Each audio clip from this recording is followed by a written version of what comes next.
The confirmed number of coronavirus cases in Los Angeles County comes to 348,336.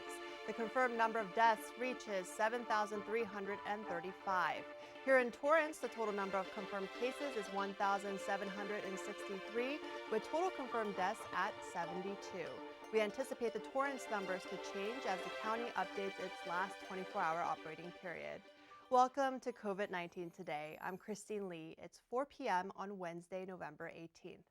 New COVID-19 restrictions, including a business curfew, take place in Los Angeles County starting this Friday after a recent surge in coronavirus cases. Breweries, restaurants, and other non-essential businesses will have to close their doors from 10 p.m. to 6 a.m.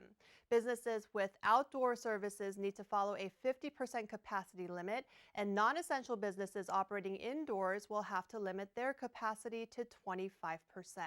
Advance appointments will be mandatory at nail salons and other personal care operations, and any services that require customers to remove their face coverings will not be allowed.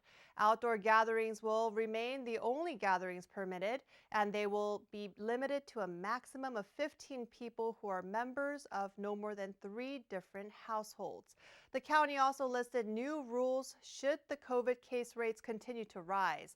A second round of safer at-home order could be implemented if the 5-day average of cases becomes 4,500 or more, or hospitalizations are more than 2,000 a day. The safer at-home order would be put in place for 3 weeks, only allowing essential workers and those securing essential services to leave their homes. Curfew hours for everyone except for essential workers would be from 10 p.m. to 6 a.m. The county reported 3,944 new cases and 36 additional deaths today. 1,188 people are currently hospitalized with COVID-19. The county's public health director, Dr. Barbara Ferrer, says, "Do not travel during the holidays and find ways to celebrate at home with people in your household." She and other health officials have pointed out that people gathering in public or private settings are driving the recent surge. They primarily involve those under the age of 50, and Ferrer says the younger residents can and will pass the virus to the elderly who are at higher risk of severe illness. The LA County Sheriff's Office tweeted in response to the new restrictions saying, quote, "At this time, no law enforcement input or assistance has been requested, but we continue to remain committed to public safety and are here to assist the community." If you don't want to wait in long lines to get tested for COVID-19, a new option is available. The U.S. Food and Drug Administration approved emergency use of an at-home coronavirus test. The single-use test kit is from a California manufacturer called Lucira Health. It allows users to collect nasal samples by swabbing themselves. The sample is then swirled around in a vial of lab solution that plugs into a portable device. Light-up results are labeled as positive or negative. This can be done entirely inside your home and delivers results in about 30 minutes. This announcement expands testing options outside of healthcare facilities and other testing sites. If you want to go this route, you need to get a prescription. So far, the FDA authorized close to 300 tests for coronavirus. Most of them require a nasal swab performed by health professionals and are processed at labs using high-tech equipment. A handful of tests allow people to collect a nasal swab or saliva samples at home, but they then have to be shipped to a lab. Health experts say rapid tests like this one announced today reduce turnaround times and the potential to spread the virus. They say people can self-quarantine more quickly if results are positive and allow for contact tracing to take place sooner. We are getting some more positive news on a possible COVID-19 vaccine. Pharmaceutical company Pfizer says new test results show its coronavirus vaccine is 95% effective. They also say it's safe and protects older people who are most at risk of dying. This is the last data they needed to seek emergency use of limited shot supplies. The announcement from Pfizer and its German partner BioNTech is a welcome update after last week, when they revealed that their vaccine may be 90% effective based on early and incomplete test results. The duo is now preparing to seek emergency authorization from the FDA. They plan to do this within a few days. They also started rolling submissions for the vaccine with regulators in Canada and Europe. The team has not released detailed data on its study yet, and independent experts still need to analyze the results. There are additional questions as well, like how long the protection lasts and whether people may need boosters. The study enrolled almost 44,000 people in the U.S. and 5 other countries. The trial will continue to collect safety and effectiveness data on volunteers for 2 more years. Pfizer's CEO says enough older adults enrolled in the study and feels confident that this vaccine works in the higher risk population. The companies expect to produce up to 50 million vaccine doses globally this year and up to 1.3 billion doses in 2021. Amazon now makes it easier to fill your prescriptions. It launched a pharmacy delivery service called Amazon Pharmacy and is available to customers in 45 states, including California. Starting this week, customers over the age of 18 can have access to the online pharmacy service. It accepts most forms of insurance and could offer savings for those without insurance as well. Customers can use flexible spending accounts or health savings accounts to buy the prescriptions. Before ordering a medication for the first time, users may be asked questions like when their birthday is, if they are pregnant, and what gender they were assigned at birth. Doctors can send prescriptions directly to Amazon Pharmacy, or patients can request a transfer from an existing retailer. Amazon has tools to verify that every prescription is legitimate and prescribed by a physician. Amazon Prime customers get free 2-day delivery, but shipping may take up to 5 days for the first order since it takes time to transfer a medication. Customers without a Prime account can get free delivery within 5 days. The medicines include generic and brand name drugs. A pharmacist or a pharmacy technician will be available anytime to answer questions both online and over the phone. The Los Angeles Rams has a player that tested positive for COVID-19. The team announced on Tuesday night that the player, who has not been named at this time, immediately went into self-quarantine. And out of an abundance of caution, they are entering intensive protocol with all football activities and meetings taking place remotely today. The LA team hosted the Seattle Seahawks on Sunday and won 23-16. The players were off this Monday and Tuesday and had previously planned to return to the practice facility today. This is the first Rams player to test positive for the coronavirus since Terrell Lewis, a rookie outside linebacker, reported to training camp in August. The Rams are scheduled to play the Buccaneers in Tampa Bay, Florida on Monday. California came to an agreement this week with the state of Oregon to pave the way for the largest dam demolition in U.S. history. The project promises to reopen hundreds of miles of waterway along the California-Oregon border. The deal, if approved, would revive plans to remove 4 hydroelectric dams, emptying giant reservoirs, and reopening potential fish habitat that's been blocked for more than 100 years. On Tuesday, Governor Gavin Newsom joined a virtual discussion with Oregon Governor Kate Brown, representatives of 2 Native American tribes, and other leaders who are working together on plans to remove 4 of 6 dams along the Klamath River, which sits between the 2 states. They were built solely for power generation since 1903 and are currently owned by billionaire Warren Buffett's company called Pacificor. The discussion about removing the dams has been happening for more than a decade. If everything goes as planned, a nonprofit called the Klamath River Renewal Corporation and the states of California and Oregon will be responsible for the dam demolition. Yurok Tribal Chairman Joseph James says the dam removal is more than a concrete project coming down. He says it's a new era for California tribes and their way of life will thrive with the dams being out.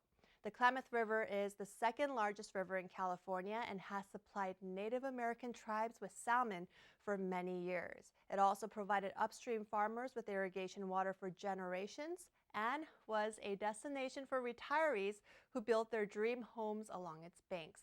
The process of physically removing the 4 dams is set to begin in 3 years. The project is estimated at $450 million. An airplane model that was grounded for 20 months may lift off again. The Federal Aviation Administration issued an order today paving the way for Boeing 737 MAX to fly with passengers. It was grounded in March of 2019 after two fatal crashes killed 346 people. Investigators discovered that a safety feature meant to stop the plane from climbing too fast and stalling had improperly forced the nose of the plane down, causing the accidents. The process of correcting its mistake took longer than anticipated and cost Boeing more than $20 billion, making it one of the most expensive mistakes made by a company.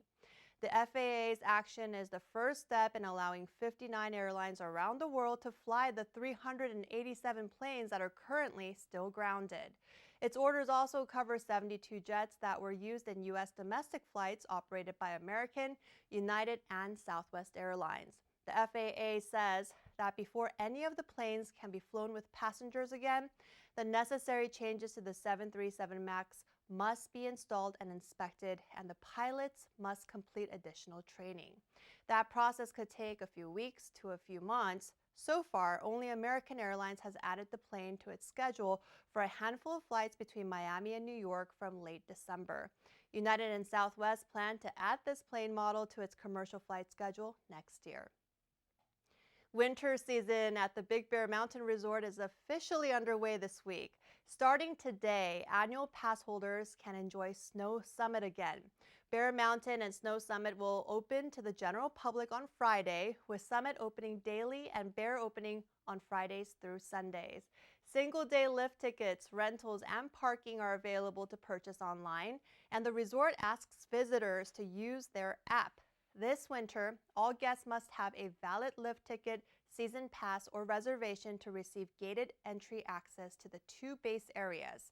In an effort to reduce congestion and wait times, the resort will offer direct-to-lift access for tickets purchased in advance. The company's website shows how to access reservation barcodes prior to a visit. It also lists updated operations guidelines to help keep visitors safe during this pandemic. More than 100,000 people applied to become volunteers on board a Royal Caribbean test cruise. All of those volunteers filled out their forms less than a week after the cruise line put out the call. Royal Caribbean International's president and CEO Michael Bailey wrote on Facebook, "And just like that, 100,000 people have volunteered. We can't wait to start this next phase with you all." This next phase is required for any cruise line that wants to receive approval from the Centers for Disease Control and Prevention to restart their operations. As a part of the process, cruise line companies must conduct a series of test sailings with volunteer passengers on board. In the case of Royal Caribbean, trial cruises are expected to be short trips to its private island called Perfect Day at Coco Cay. New health and safety protocols will be tested on all of its vessels. Volunteers would experience normal activities that typically take place during a cruise. Every crew member and volunteer must follow testing protocols, which include rapid testing before embarking and disembarking the ship. There will also be fake scenarios where a crew member gets infected and guests must be quarantined.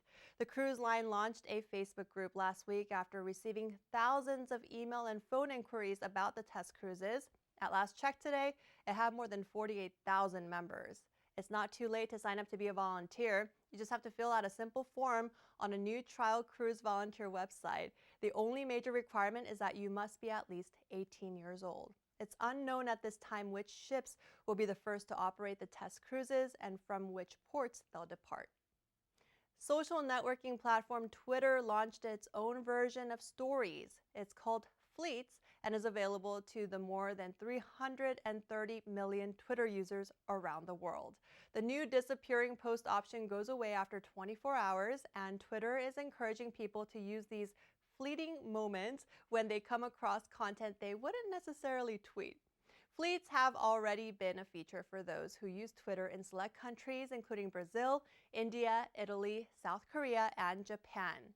The company also plans to test out an audio-based feature similar to an app called Clubhouse. Clubhouse is an invite-only voice-based social media app. Twitter's version allows people to get together for conversations in real time. The company plans to start testing the feature this year and hopes it could provide users an opportunity to speak freely without fear of online abuse.